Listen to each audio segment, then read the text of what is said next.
ay ca jërë ngeen jëf mbokku téléspectateurs yi nga xam ni yéen a jàkkaarloo ko seen télévision bii di Thiès TV ni ñu koy defee rek saa su ne ci samedi yi seen télévision bii di Thiès TV di ànd ak yéen ci ay plateau yu spécial di ci faral dalal nag boromi xam-xam boromi xam-xam ba jëm yoo xam ne am na ci domaine bu ñuy yëngu ci wàllu réew mi ak li ko wër waaye tey seen télévision bi di Thiès TV am mbégte ak contentement di dalal suñu xarit suñu confrère ginnaaw bi ñu ko nuyoo di François Fall maa ngi lay nuyu.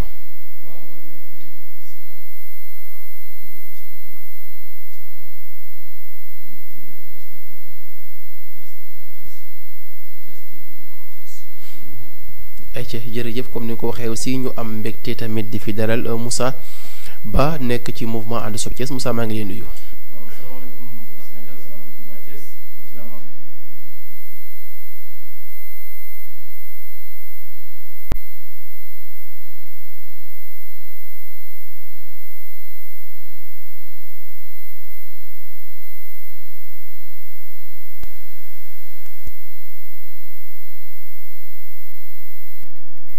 Soppi Thiès bi ma jaxate ña jiite ak François di responsable politique APR nekk ci diwaanu Randoulène Nord mu féete foofu François xam naa rek ginnaaw bi ñu amee mbégte ak contentement fi ñuy njëkkee aussi suñu waxtaan ku ne xam na ni Sénégal xaw na jaxasoo ndax première vague lañ doon wax jëm ci côté Covid 19 et actuellement gis nañ ni situation yi mi ngi gën a compliqué te bi ñu indee aussi état d'urgence fi mu gën a laal mooy ci dëkk bi nga xam ne mooy Dakar ak Thiès et aussi gis nga tamit ni mu yëngu biñ ko tegee tamit ndaw yu bëree bëri fipp jëm ci yoonu taal tey ban jàngat ngay am ci loolu.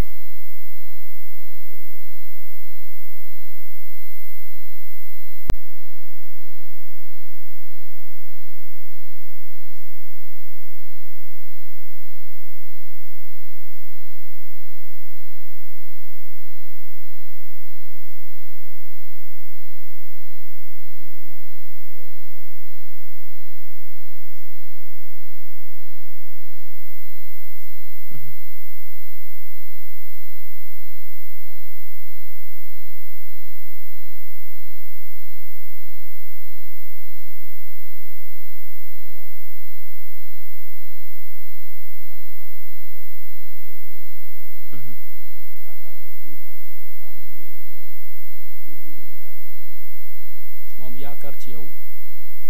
bu ko defee rek xam naa dinaa ñëwaat léegi ci suma donc ci nga xam ki comment dire sax dinaa ñëwaat léegi ci yow dafa mel ni dafa am problème donc son bi foofu moom lañ may signaler le temps ñu daal koy régler rek ma daal di ñëw ci donc Moussa Ba mu ànd Soppi Thiès donc xam naa rek foofu lay dellu de passage tamit mu nekkoon foo am solo muy suñu ndaw réew mi nga xam ni te gis nañ ca bitim réew fa la tukki woon donc yàlla def tamit bopp ñu ngi koy wër mu bokk tamit ci ñi nga xam ni Sénégal dafa am yaakaar ci ñoom waaye juste tamit xam naa fi bopp lay ñëwaat par rapport ak état d'urgence bi jàngat bi nga ci am en tant que mouvement ànd Soppi Thiès ak seen liggéey bi nga xam ne yéen a ngi ci. waaw jërëjëf Sila maa ngi nuyuwaat ñëpp di ñaan yàlla lépp lu ñu fi wax rek mu nekk lu jariñ askan wi jariñ Sénégal comme ni ko waxee rek donc maanaam corona bi moom dafa nekk lu lëmbi réew mi wala lu lëmbi àdduna sax laay wax ba egg si Sénégal donc ñun nag bi ñu amee booba léegi même depuis première vague ba ànd Soppi Thiès ñu ànd ci ak président Demba Niang ñu ngi ciy bay waaru bëree bëri comme ni ko ñëpp di xeexee rek ñu ngi koy xeex di informer ñi di leen sensibiliser wut ay masque jox leen ay détergent raxasukaay ak saa su nekk di dem ci mbooloo mi di leen xamal ni feebar bi mi ngi fi te dëggu na. deuxième vague bi mu ñëwee léegi nag mu nekk lu xaw a doy waar ndax li ñu naan cadence dafa accéléré cas yi yokku ba pare ñu def état d'urgence yemale ko ci Thiès ak Dakar mu nekk mbir mu xaw a yéeme métti ci population bi nag wax dëgg yàlla ñu koy jànkonteel mais di leen xamal ni rek mbas mi moo demee noonu il faut ñuy muñ di moytu ba yàlla jëlee ko fi ak jàmm ñëpp la jaaxal nag te bu léegi gisaguñ koy saafara mais il faut nit ñi gëm ne feebar baa ngi fi di muñ di moytu di jëfandikoo li ñu naan mesure préventive yi ñu teg pour mën a moytu feebar bi. comme sama mbokk François li mu wax sànq nag di jaaxal Sénégal actuellement mu nekk d'actualité mooy suñu mbokk boobu di Diary Sow mu nekk lu jaaxal donc famille am jaaxal Sénégal depuis bi ça fait maintenant plus de presque xam naa 10 jours yaakaar naa ba léegi amaguñ ci ay nouvelles ci moom. mu nekk xale bu xarañ jël fi ay concours jaaxal Sénégal di ñaan yàlla nag yàlla na ko yàlla nit ba mu delluwaat si njabootam ndax soxla nañ ko ndax référence pour jeunesse Sénégal. d'accord xam naa François maa ngi jéggalu dafa mel ni dañu am problème dégg-dégg par rapport ginnaaw bi nga nuyoo aussi ci li ñu wax rek mooy situation réew mi ci deuxième vague bi. waaw c'était dû à une panne technique. Donc on l'a suggéré yàlla dogal na comme li Moussa wax ñu ubbee ko muy li ci ëpp solo avant Covid bi yàgg na fi mais fait bi remarquant ces jours-ci ci jaari saw mooy xale bi nga xamante ni état moom santaan ñu jàng ay parents encadré ko mu jàng doon am ci xarañte ràññeeku ci ba ni meilleur élève Sénégal yelleef ak cërale tax ñu jëlee la fi yóbbu la bitim réew nga war a jàng ñëw te am na vidéo xale bi buy daw ci dëkk bi boo koy dëkk mu ngi naan j'ai la ferme intention de revenir pour servir mon pays parce que c'est l'État qui a fait de nous ce qu'on est aujourd'hui donc kooku suñu toogee réew war ko yaakaar ñu koy xaar ñu war ko jëriñoo ñu dégg gàkk-gàkk bi te ñu ngi ñaan yàlla mu wëlbatikuwaat ci suñu biir ndaxte mercredi passé dem naa ba ci biir famille am ci Ngexoox bi sama wàllu papa bokk ñoo bokk benn koñ maamam Pa Birama Sow moo nekkoon imam ratib bu Ngexoox toute la commune tey kooku mbokk la si ñun semaine passée laa fi ànd ak monsieur le maire bu Ngexoox Pape Songo Diouf honorable félicité mënu guma ko ci félicité waaye xelu famille bi et puis sérénité bi ñu fekkee ay parents ak gëm yàlla bi aussi xam ni ndog-ndog la te lépp dina jeex te xale bi elle va se retrouver sain et sauf mu dellu si waat ci Sénégal servir dëkkam kon loolu fi ñu taxaw Pape Diouf rassuré na leen jot nañ fa ambassadeur Sénégal bi renseignement yi bari am nañ ko fa kon yaakaar am na ci ba ñoom ñooñu wóor nañ ñu l'attachement de l'État en France ñu ngi ci suba ak ngoon guddi ak bëccëg kon ñi leen si jaajëfal par le biais de son excellence monsieur Maguette Seye l'ambassadeur du Sénégal en France kon ñu ngi ñaan yàlla ñu jotaat suñu doom mën ko jëriñu woon comme ni mu ko amee yéene moom ba état central aussi am ci yéene yóbbu ko mu jàngi kon ñu ngi xaar loolu incha allahu rabbi pour njëriñu Sénégal d'accord situation réew bi ak fi nga xam ne mooy jamono ji ku ne xam ne état d'urgence bi est-ce que état tamit xawul lajji foofu état xawul lajji état musul lajji état musul lajji ndaxte loo xam ni dafa xew ci àdduna mu ëppee doole ci réew yi ñu ëpp doole ci koom ak ci matériel lépp ñu toog di leen xool di jàngat di si sooxeendoo ak ñoom ba feebar bi di ñëw de petit pas di dugg ba agsi si ñun ñu jël suñu wàll non boobu ba tey état seetaanul mu ngi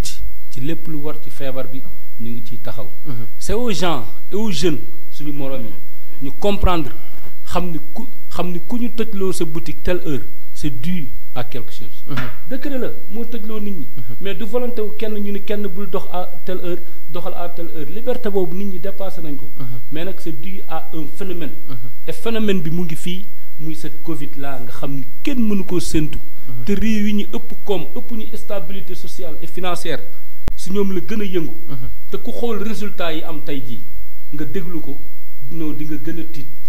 kon ñu ñëpp ci war a taxandoo doonandoo si benn say taxaw xeexandoog feebar bi xeex bi njëkk mooy assurer les mesures barrières yi ñu wax ñu santaane ko d'accord xam naa dinañ fi ñëwaat léegi muy lu am solo Moussa xam naa ni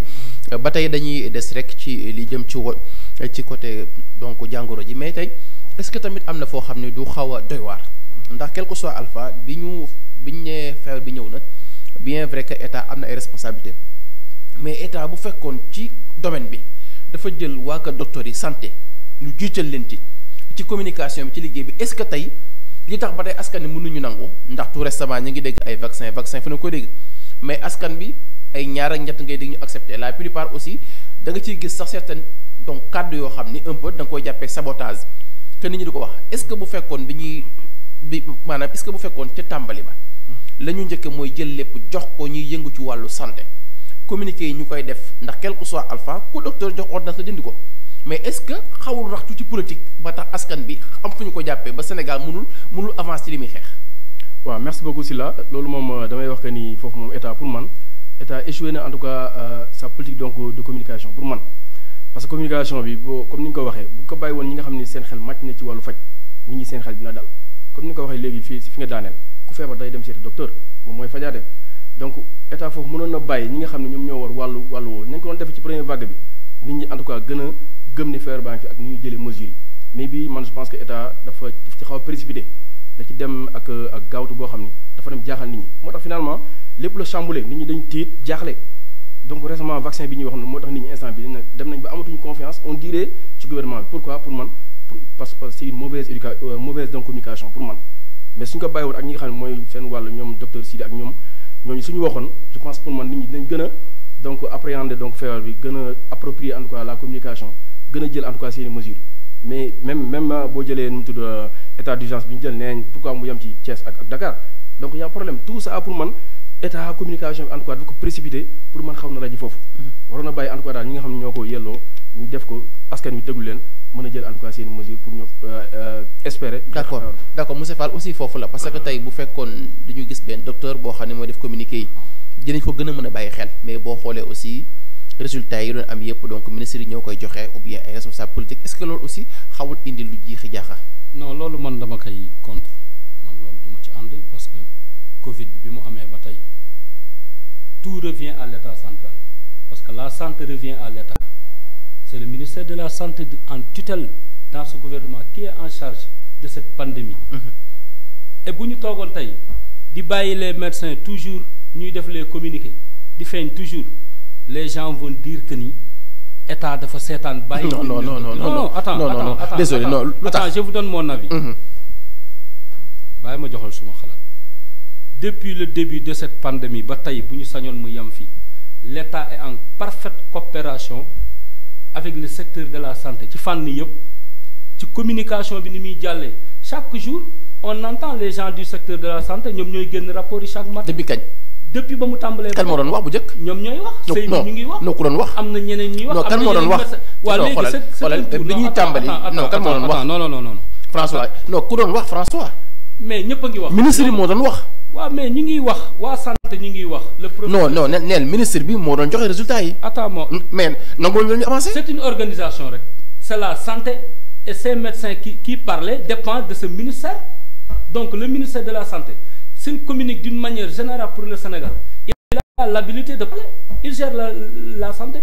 docteur boobu c'est le ministre moom mooy kilifa su waxee au nom de l'État mais wax na lu engagé état bi ci santé kon état seetaanul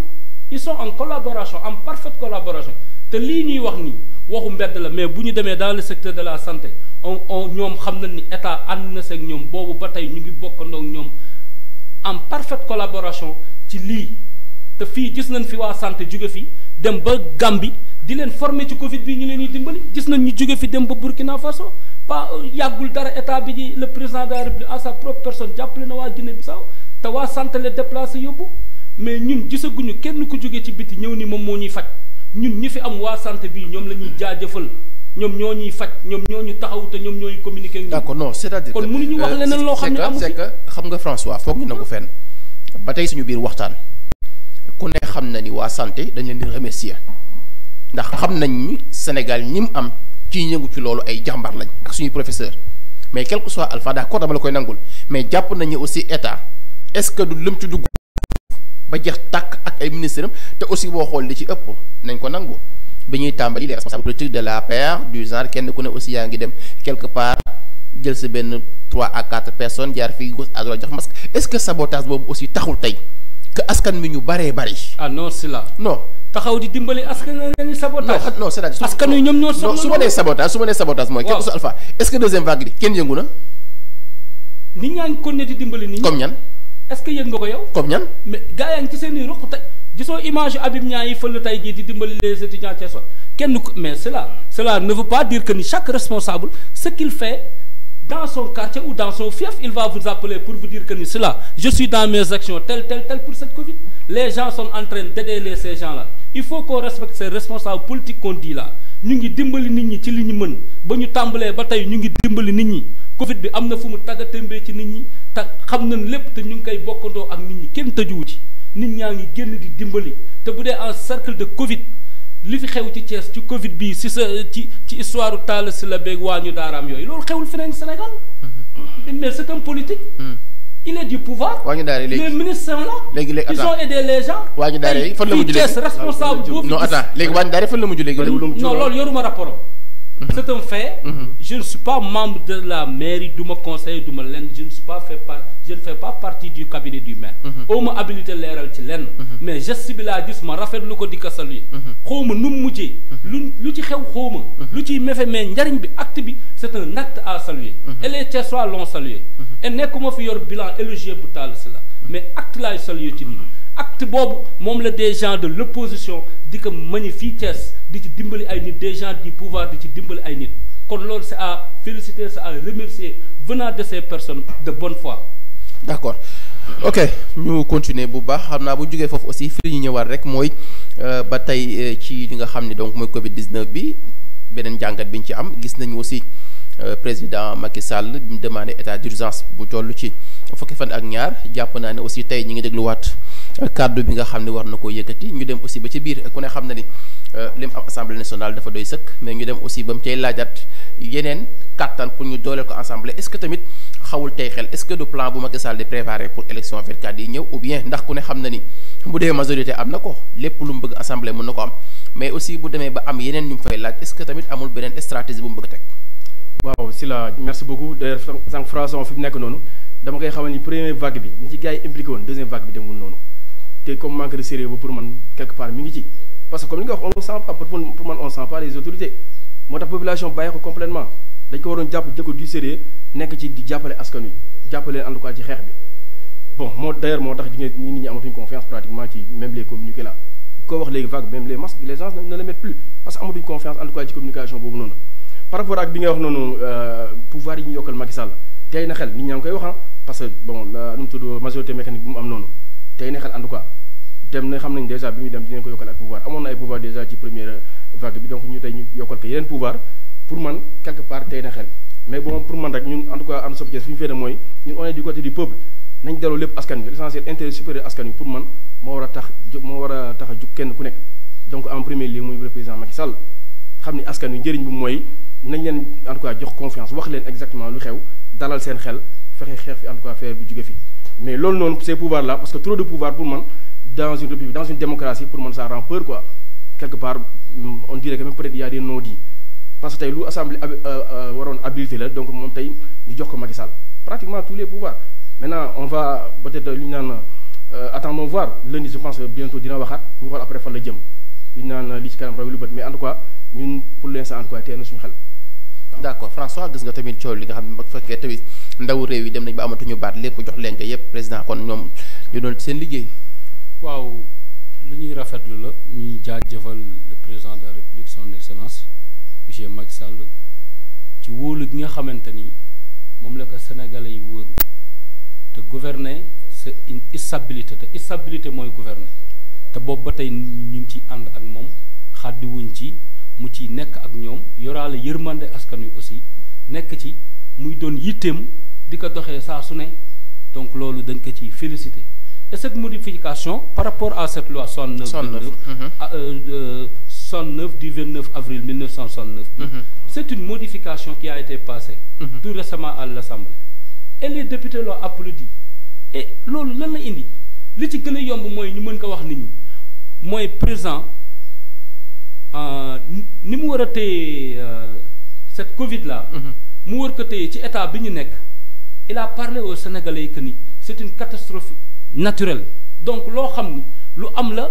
te ci ay dogal la jógee kon laaj na yii ci ay yelleef moom mu war ko téye aussi pour mën a gën a aar boppam aar Sénégalais yi aar nit ñi parce que toute loi bu jàll c'est pour la stabilité et la sérénité des Sénégalais. mais d'accord mais loi bi loolu moom moo si li woon a bàyyi loi bi dama ni xam nga c'est parfois ba ñu naxante dama ni nangul ma leen ñu avancé président Macky Sall et quel que soit alpha lu mën di xew lu mu bëgg ak fi mu toll ndax buñ fàtte ni bi mbas mi tàmbalee képp koo xam ni nekkoon nga ci opposition yi même bu fekkee ànd ak président Macky Sall ñoom ñëpp ñoo wuy si ko ñëpp taxaw pour ànd ak moom ci xeex bi mais dama ni bu fekkee rek dañuy waxtaan Macky Sall amul lu mu fu mën a bëgg ci penc ndaw réew mi mën ko fa am mais léegi mënu woon a continuer lu mu bëgg dem laaj ñu jox ko mais bu fekkee dafa bëgg jël loi yépp nguuf ko lan moo ne ci ginnaaw. Gouverner c'est avec une stabilité le président li mu wax ci loi bi 69 du 29 avril 1969 bis par rapport à sa modification li ci gën a yomb ñu jàpp ko ñu dem mooy catastrophe naturelle la ñuy dund actuellement nii Sénégal. moom moo soxla laajaat na catastrophe naturelle mooy tey mën nañoo soxla état d'urgence bu gaaw boo xam ne mënul jaar assemblée ci par rapport ak période Covid bi ndax même les conseils des ministres ça se passe par les télévidéos lay jàll nii si seen kër yi ngay toog ngeen defandoo ko mais kooku bu soxlaa est-ce que bu 12 jours bi jeexee ci temps boobu mën na woowaat assemblée demain pour indiwaat beneen état d'urgence boo xam dañ koy voté waat pour mu demaat non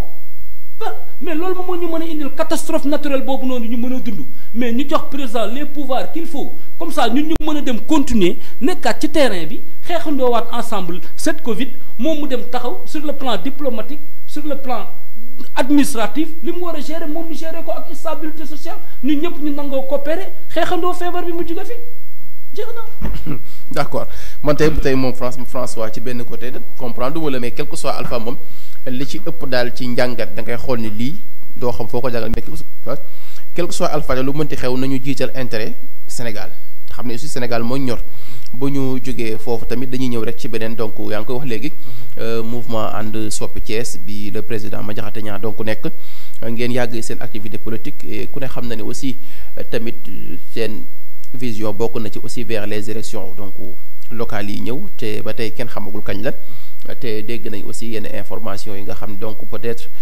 ba tey débat mi continuer ndax duñu comprendre ci jamono bi ñu nekk ci Covid 19 bi ñu yaakaar ne sérieux na mais teewul aussi am na yeneen yoo xam ne ñu ngi koy déggaat mu fiy jàll lu jëm ci suppression des villes nga xam ne avancé na tey en tant que mouvement ànd soppi Thiès ban jàngat ngeen ci am. waaw merci beaucoup jàngat bi ñu ci am moom lu yomb la parce que li nga wax rek moo jaaxal ñëpp ba léegi xamuñu élection kañ la te incha allah ànd soppi Thiès fas yéene cee dem ànd ci képp ku bokk ak principe parce que aussi bu fekkoon tey mbir yaa ngi dox ànd soppi Thiès mën ànd ak gars yi fi nekk di dox mais bu ñu nee ànd soppi Thiès c'est parce que on va apporter un changement une alternative parce que gars yi fi nekk gis nañu ils auront fait 2 mandats jeexal nañ sax 2 seen mandat dama yaakaar sax normalement dañu waroon démissionner maintenant ñi ngi fi dox ben je pense que doxaluñu wala su fekkee dañuy doxal ñun war nañ ko mën a gën a yóbbu fu gën a sori moo tax ànd soppi Thiès fas yéene donc taxaw parce que bi existé ba léegi ëpp na 2 ans fas yéene wàcc ci langue en tout cas andi participation inchallah dans donc les affaires donc de la cité andi changement dans tous les secteurs parce que jàpp nañ presque fenn doxul maintenant par rapport ak li nga wax léegi nu mu tudd par rapport ak fu ñu jëm mooy suppression des villes ñun jàpp nañu en tout cas pour ñun de war nañ ci en tout cas tey ndaxte nu mu tudd loi kii 96 pour ñun ba léegi moo baax moom lañu war a gën a appesantir téye ko yokk doole en tout cas pour ñun villes yi ñoom pourquoi pas ñu yokk villes les communes parce que ñu fi doon wax ay suppression des communes mais pourquoi tey Sénégal ak démographie ni mu demee tey nit ñi dañu soxla ñi leen jiite gën leen jege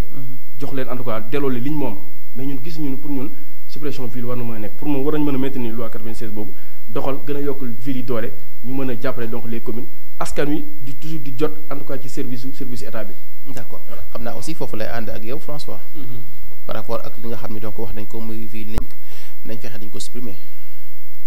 waaw foofu moom duñ ci sori ndaxte li ci am solo gars yi lancé nañ ko et puis c'est une demande boo xam ne tey jii li maire yi ville yi di dund par rapport aux maires communes d'arrondissement. Et d'après la décentralisation, d'après l'acte 3, donc les maires villes là sont en train de vivre des moments très intenses. Yo xamni état xamnako. Et état en personne, il est le premier partenaire de ces maires de ville. Donc bu ñëwé taxaw xol li leen yoon may ak li ñu wara am ci taxi matewul et tout ça, le problème se pose. Pourquoi pas à ne pas se rester sur les maires communes d'arrondissement ñu toog yilif dëkk bi. ci loolu donc état mooy li ko mën a li ko arrangé mooy na mu tanee ak nan la mën a wàññee jàmbat bi parce que mairie ville yi lépp jàmbat la si ñoom. tey Thiès gii nga dëkk tas de problème concernant la mairie ville xam nga ko xam naa ko keneen xam na ko. et demande bi mu ngi fi si ñoom et soññe bi mu ngi fi est-ce que am nañ budget bi leen yóbbu si loolu. est-ce que am nañ ces fonds là ces outils.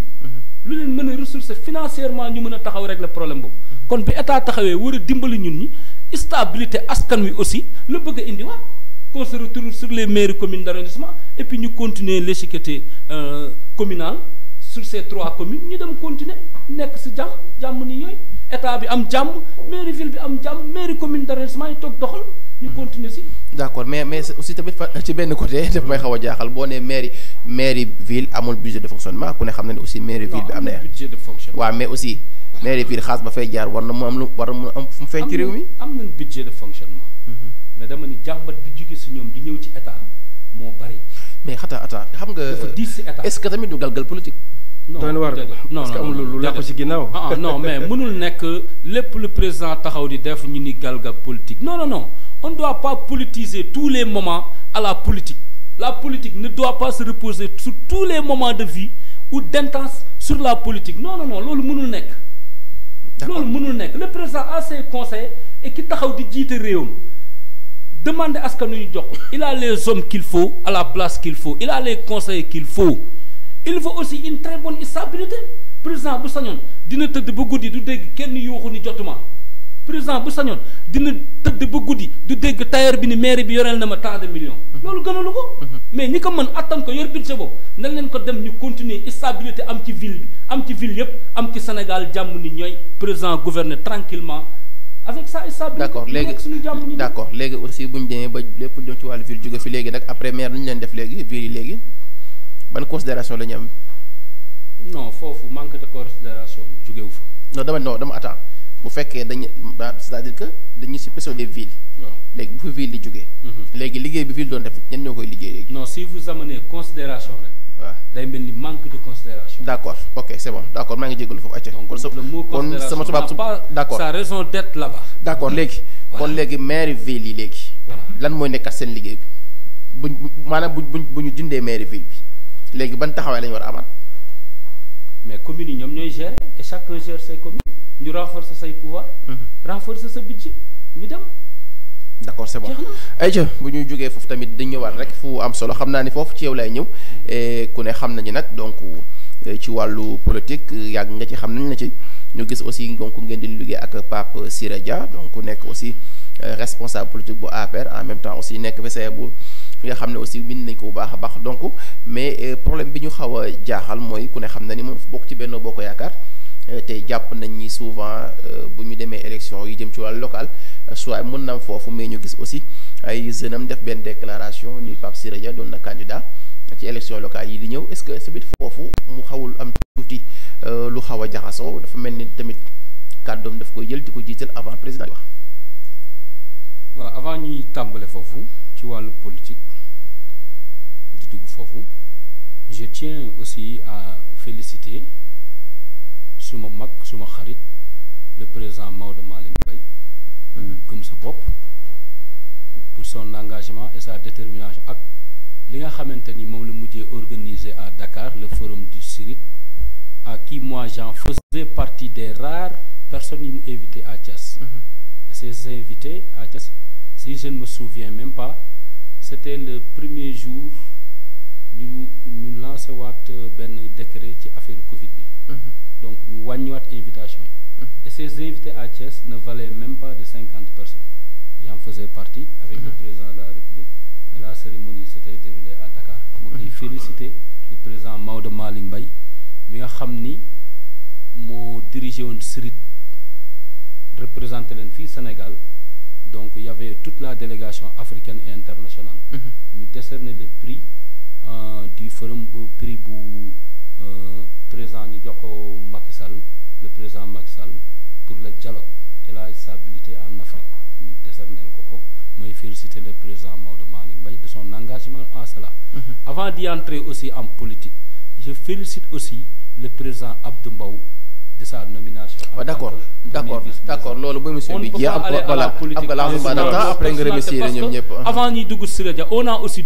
d'autres personnalités en politique yoo xam ne il se bosse pour la ville. Abdou Mbow li ma am ci nomination ñàkk pour Thiès la pour jariñ koo xam donc loolu aussi ñu koy si féliciter aussi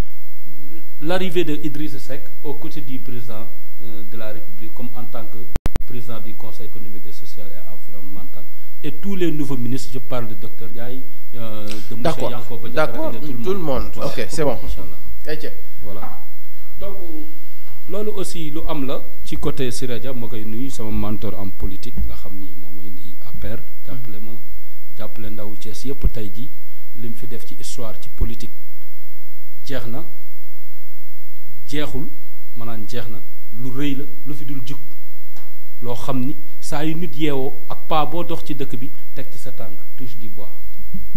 donc loolu ñu ko koy sante defal na ko ndaw Thiès yëpp defal ndaw Thiès yëpp daraja ak tiitarukaay ak mënal seen bopp dara tey def ñu ay responsable kon kooku dañ koy sant saa su ne Siré Dia peut être maire bu ko njabootam waxul sax nit ñi wax Siré Dia maire bokkuñu sax ci njabootam parce que jàpp nañ ni maire mooy ku taxaw mën a dimbali soxla askan wi taxaw yëg waa goxam ànd na ñoom si li ñuy nekk kooku bu population tourné ak i ndaawam ni maire la pourquoi pas à le rejeter am na ñoom jàpp nañ ni seen maire la c'est naturel am ñoom dañuy toog di waxtaan lu yomb. non man diw mooy sama maire mais c'est François tonton ma fi ma laajee ñu avancé est-ce que kàddoom moom wax na mën a jiitu kàddu président. mais il est maire sur la demande de ses militants. d'accord c'est bon.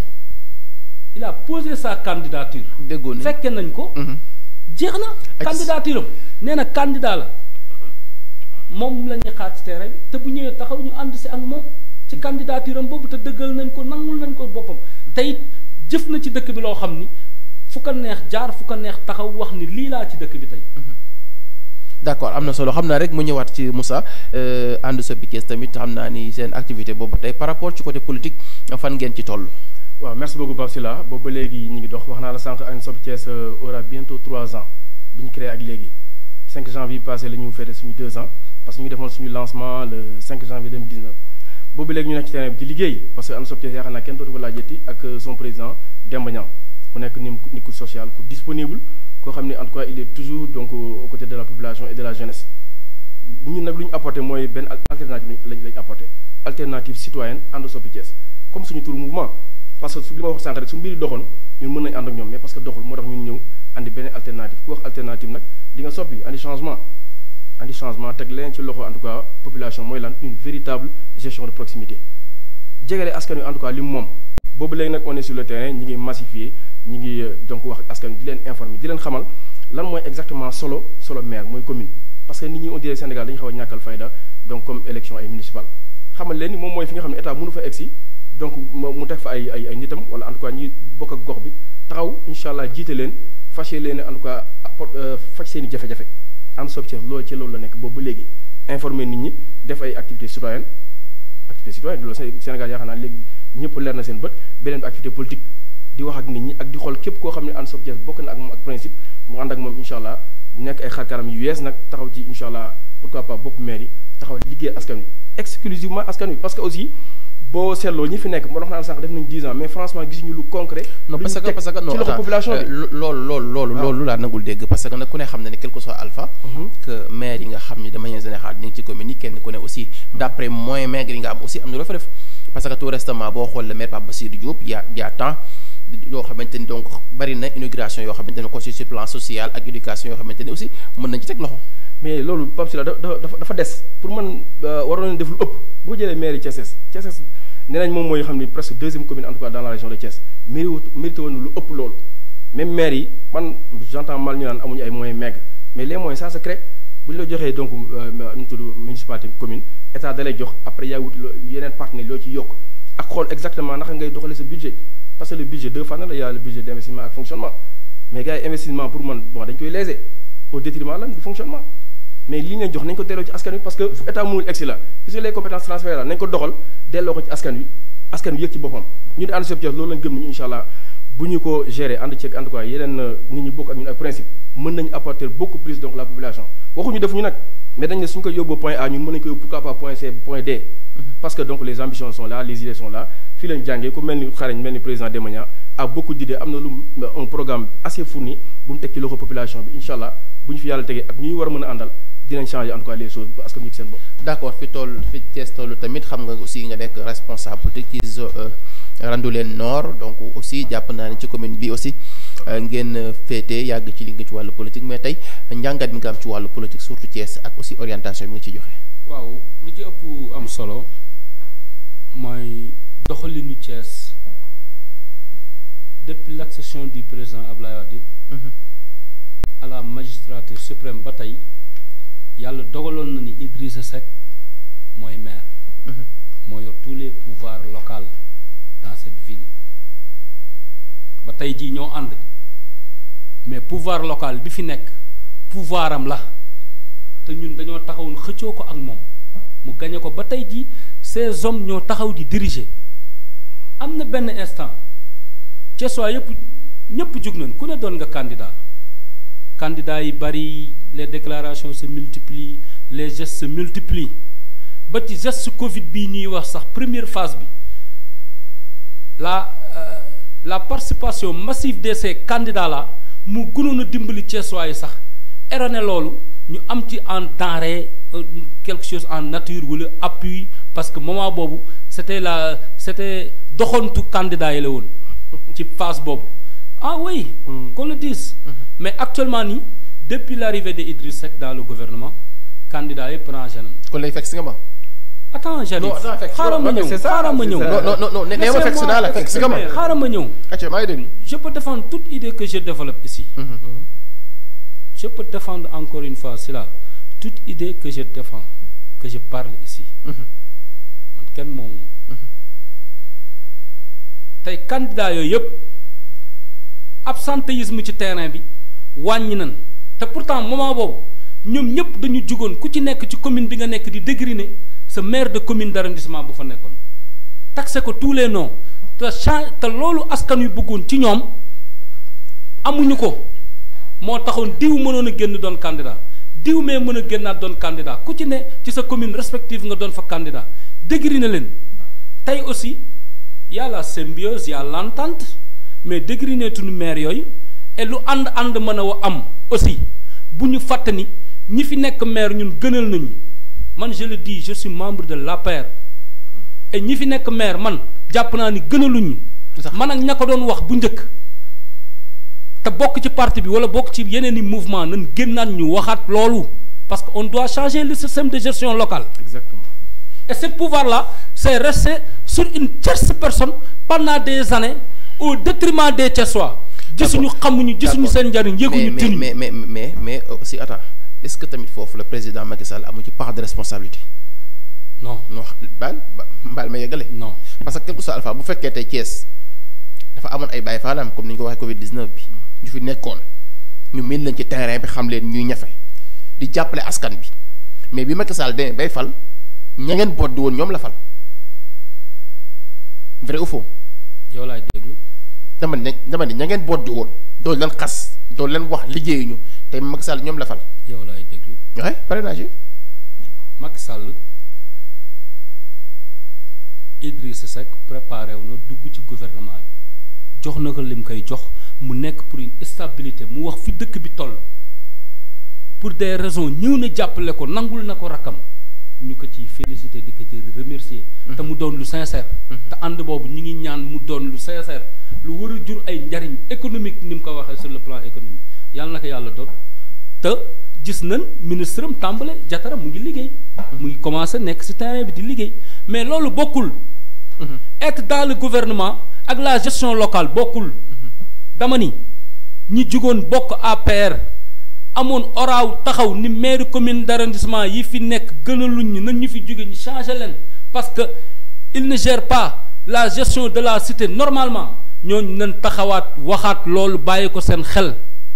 être membre d'un parti ne revient pas à la gestion de votre cité ki ni gënal moo fi ne te ñoom ñetti maire yi fi nekk nii gënaluñ man je le dis parce que ñoom ñoo taxoon di ko wax kon bu ñu daw nan taxawaat assumer lool man loolu laa gëm man dama am ligne de conduite bu may doxee gënalu ma du ma wëlbatiku mukk ni gënal nga ma ndax nangam non je loolu du ma ko doxee fa nga waxee woon loolu laa lay dëggal ñu ñëw ñu taxaw ñu gérer lenn nag mën na am mooy circonscription bii wane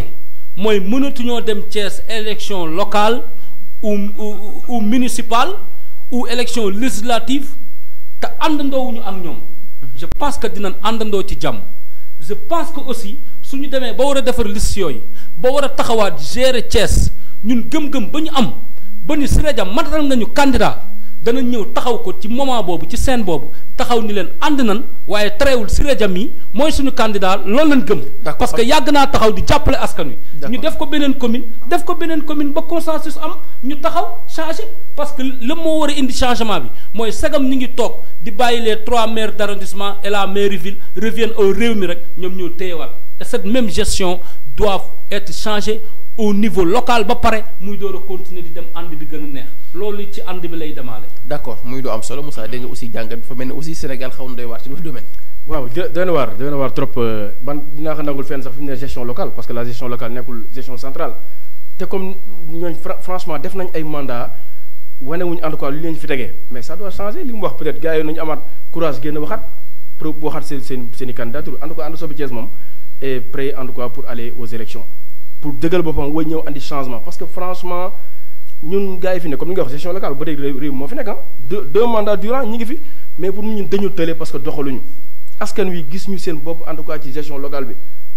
te doxaluñu li ñu naan comme les compétences françaises yi ñu wax noonu doxaluñu parce que boo xoolee secteur boo jël marché école pratiquement secteur boo jël nit ñi en tout cas sentir ñu sax ay maire ñu ngi fi maintenant pour man doy na waxoon naa sànq sax ci yoon dañoo waroon démissionner ñun nag franchement bon y a problème bu fekkee nga li nga wax ne donc ne Idi ak sànq pour man réew mi donc franchement Idi il est libre def choix am mais bu mu taxaw pour man di justifier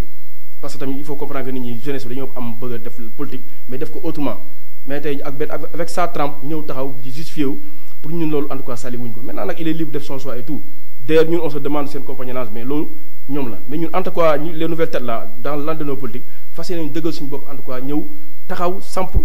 pourquoi pas bu fekkee dialogue national bi continuer ñu génne ni on élit le maire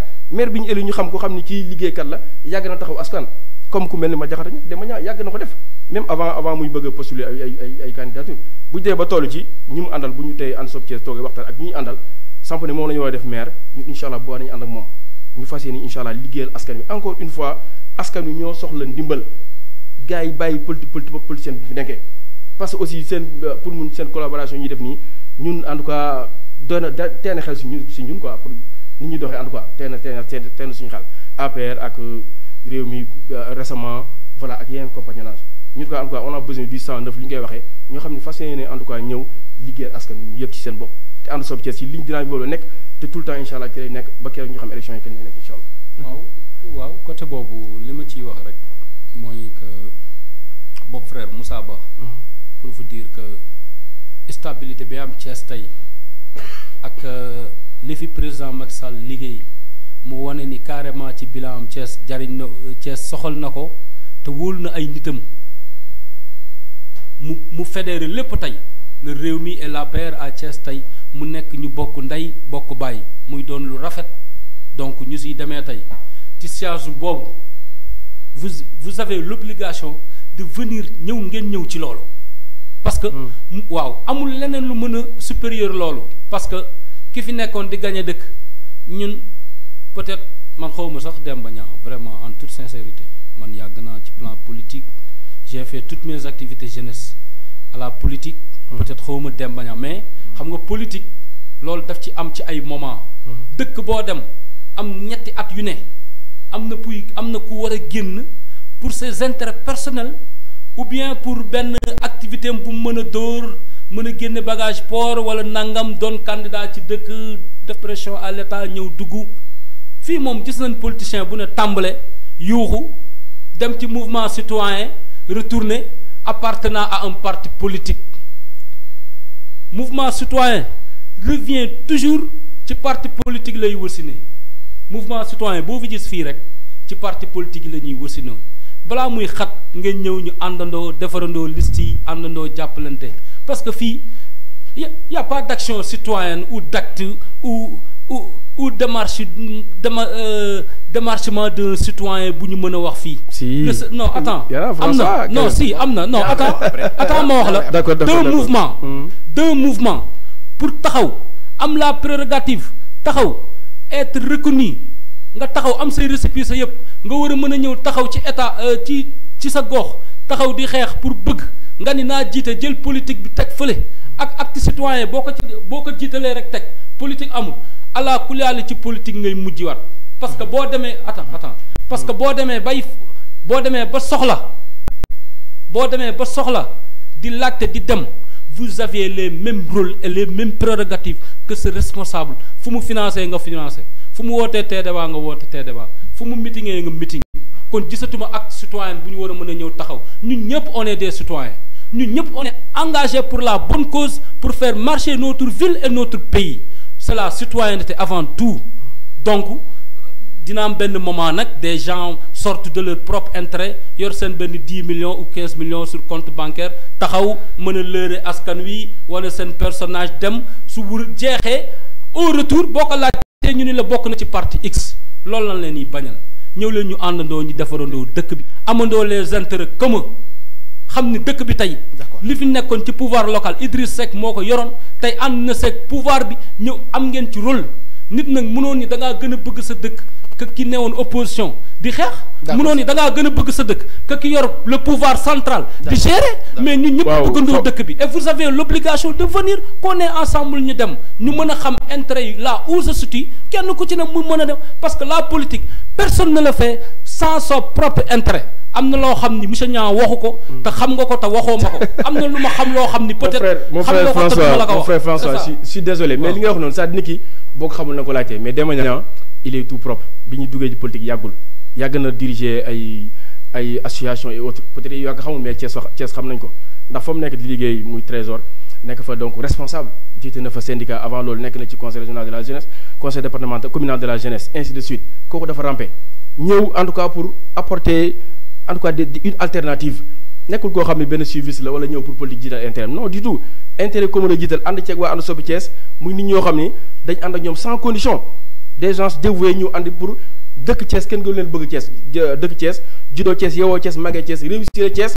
bëgg a apporter donc leur pierre à l'édifice Demba Niang nit kooku la nekk ku disponible nag soxlul ci xam-xamam ñëw ni gis ni mën na apporter des changements parce que il a voyagé xam na te mi ngi nekk ci domaine finance kon xam na les mails là budget yi leen alloué donc de janvier donc à décembre ñu koy exécuter mais jaarul yoon demul parce que ñëwaatu ci askan wi c'est-à-dire ñun on est là pour être donc au service de la population pour man loolu mooy l'intérêt supérieur mais pas au service de quiconque nekkuñu ci parti kenn ñun on est un mouvement local et indépendant jusqu'ici on est très ouvert nag on n'est pas fermé mais on est ouvert à ki nga xam ne ñoo bokk principe te ñëw na en tout cas pour fas yéene liggéeyal askan wi encore une fois ñun c'est la population qu'on met devant l'intérêt supérieur de Thiès au devant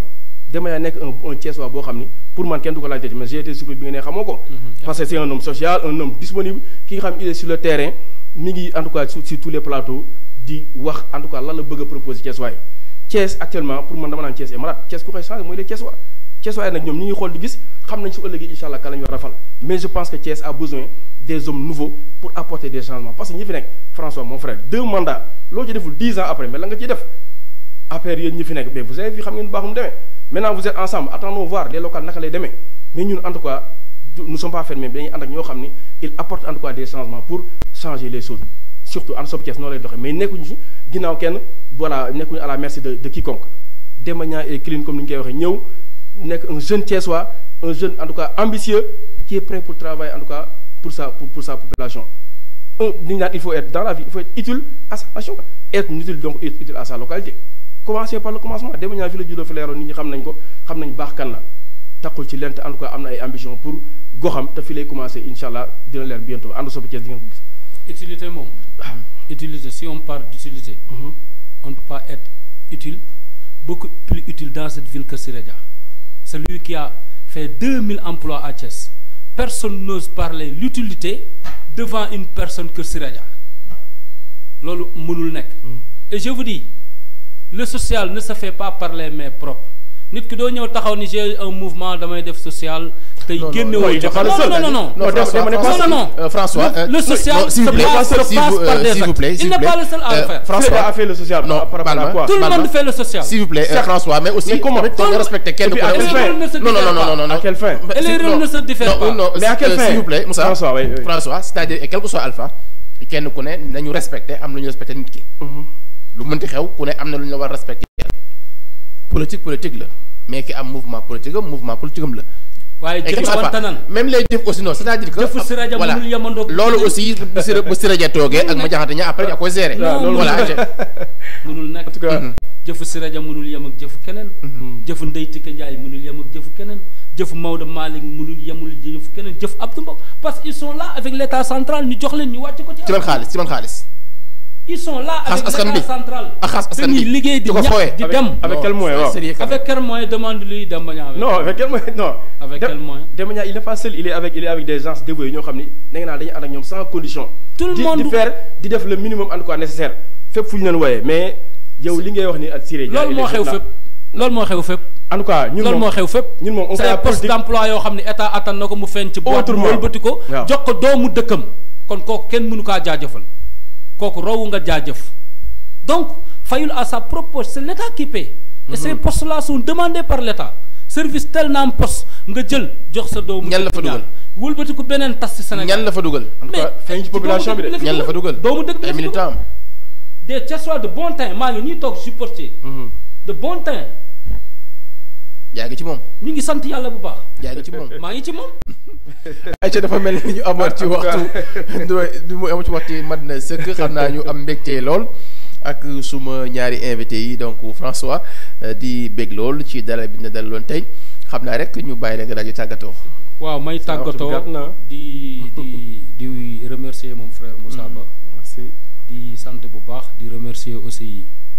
l'ex ministre madame la ministre Ndeye Tické Ndiaye Diop nga xam ni au moment du remaniement dañ tekki ndomba tànkam te ci engagement wu ak détermination liggéeyal son excellence monsieur le président de la république la nekk taxaw ci boobu ba tey nekkal ko ci te Thiès soxla ko te mu bokk yi ci jigéen ñi nga xamante ni tey sur le plan intellectuel et engagement amul morom wala naatable ci gox bii ñu dëkk kon Ndeye Tické Ndiaye ci jigéen ci politique ci administration ci intellectualisme titre la ci Thiessois yi tey royukaay la aussi ci jigéenu Thiès ni naka la jigéen war a amee personnalité engagement taxaw à ce niveau taxaw beneen aussi ma koy wax di féliciter mon frère et ami Massamba Diop de la zone nord un jeune boo xam ni bokkuñu parti mais engagement am ak liggéey bi muy liggéey pour servir sa ville ñu war a xam ni ëllëg ndaw ñi ñoo ko moom yàlla dimbali ko mu am lu mu ci téye au niveau de l'AGEROUTE doon fa ingénieur njëkk ci tey wàcc ci terrain bi lu mel ni zone nord di fa def un travail remarquable jëmale ko ci askanam te nguur joxu ko doole jooju ba tey jii sur les 20 Thiessois les plus influents dans cette ville ci 2020 bi ci la bokk ak yeneen. d'accord loolu buñ ko gisee kooku bu ñu gisee jeune bu mel noonu duñu xaar bokk ak moom parti pour ànd ak moom duñu xaar bokk ak moom ci couleur parti sax pour nekk ak moom parce que ñun dañoo gëm ndaw bi jàng yor xam-xamam mënal boppam jug taxaw di ci wàcce pour askanam kon Massamba Diop en tout cas l'avenir est là te am nañ yaakaar ci moom te si ñi ñuy compter sur les Thiessois de demain ñi nga xamante ni dans l'état central dinañ ci am wàll ñun sóor nañ ko ci peu qu'importe sa dépendance politique ou son appartenance politique loolu yitteelu ma encore une fois c'est un ami c'est un frère et engagement am et légitimité am may nañu ñu taxaw nekk ci wetam di ko jàppale suba ak ngoon guddi ak bëccëg parce que on a les mêmes ambitions que lui merci bu loolu jeexee may remercier waat bu baax ki nga xamante ni moom mooy Aïda Fall Jarabi Couture vraiment moo ma yónnee lii sànq à 15h xam ni damay ñëw fii demandé wu ma ko mu di ma sumil li nga doon sol nga sol lii muy Aïda Fall Jarabi Couture nekk une femme couturière internationale di participer à toute foire au monde dañ koy féliciter bu paree mooy féliciter sama famille samay am di jàmm sama soxna et tout le monde di beral mention spéciale nag à soxna Ndeye Ndiaye Diaw depuis Bayal Khoudia Badiane membre te siggi jot na nekk sama jigéenu bopp nekk sama wéttal nekk sama xaritu bopp nekk sama personne de confidente ma koy nuyu di ko sargal ci émission bi di ko jaajëfal ak képp koo xam ne yaa ngi ñu suivre ci émission bi ñu ngi ciy jéggalu bu baax ci kàddu yi di remercier mon frère Moussa Ba di la ñaan aussi seen engagement à servir votre ville yàlla jàppale leen si jàppale ñu si ba ngeen ñëw wuy si ñu àndandoo ensemble comme mburoog soow mi yéen ngeen ñëw doon suukar si seen am na ko moom léegi aussi Moussa am na ko moom mburoog soow léegi aussi Moussa dafa mel ni aussi am na loo bëggoon a signaler ñu bàyyi la nga signaler ko merci beaucoup mu ànd bokk ak kàddu bi ngay tàggatoo voilà merci beaucoup di remercier encore une fois suma xarit suma naataango François Fall di remercier fi nga daanee rek lu am solo pour wax la politique bi kenn moom ko terrain bi yaatu na les jeunes mën nañu chaque fois di ñëw wane seen bopp en tout cas apporter seen pourquoi pas seen xam-xam jëmale ko seen askan seen population parce que tamit réew boo demee ba jàng fa ba toll neen ni war nga ko mën a en tout cas rendre service au retour di remercier donc donc mon président Madiakhaté Niang ñu koy wax Demba Niang mu nekk président ànd Soppi Thiès nekk encore une fois vraiment un homme boo xam ne man dama naan c'est un homme loyal disponible wax dëgg yàlla man dama naan référence pour la jeunesse donc di ñaan yàlla na ko yàlla gën a kàttanal dëgëral ko ba mébét bu am ci Thiès en tout cas Thiès en général surtout Thiès Est yàlla may ko mu eggale ko par donc l'entremise de And Soppi Thiès di remercier membre And Soppi Thiès yëpp mooy suñu comité jeune bi nga xam ne c'est un comité jeune assez fort comité directeur en tout cas toutes les structures de And Soppi Thiès ak suñuy partenaires suñuy sympathisants ak ñëpp ñuy ànd ak en tout cas di jëflante ci terrain bi donc tous les quartiers de Thiès Est ñu di remercier sama famille donc bàyyiwuma kenn mes collègues enseignants en tout cas samay am di jàmm yëpp di remercier Thiès TV parce que travail liggéey bi ngeen di abattre am na solo man bu ma fi ñëwee gis naa logo yi gën a changé di ñaan liggéey bi gën a jëm kanam parce que yéen a ñuy doxal liggéey bi moo xam via YouTube nit ñi en tout cas ñu ngi leen di xam di leen ràññee di ñaan seen liggéey gën a jëm kanam donc avec votre président El Hadj ak équipe bi ngeen àndal yëpp di leen sant di leen gërëm merci beaucoup François merci beaucoup et inchallah kontaan nañ merci beaucoup ñu remercier bu baax a baax ñi àndoon ak ñun rek ci plateau spécial bi waaye Abdou Aziz Mbaye ñu nuyu ko donc mi ngi encouragé bu baax a baax ki nga xam ne François ak le président bu ma ànd si Madiakhaté Niang ak Moussa mi ko fi teewal di remercier bu baax a baax ay defal jara bi ni mu ko waxee donc nekk suñu mama tey yére bii mu sol aussi moom moo ko yëkkati ni ma tey donc bëgg naa li ngay sol ci plateau bi ma jox la ko mama ay dañu nuyu ko baax a baax donc di am mbégte Seydou mi ngi ànd ci caméra bi incha allah ci kanam tuuti 17h30 di ngeen ànd ak Mbaye Babacar ci xibaar yi sant bu baax la mi ci kaw di leen jox rendez-vous incha allah ba samedi jàmm jërë ngeen jëf.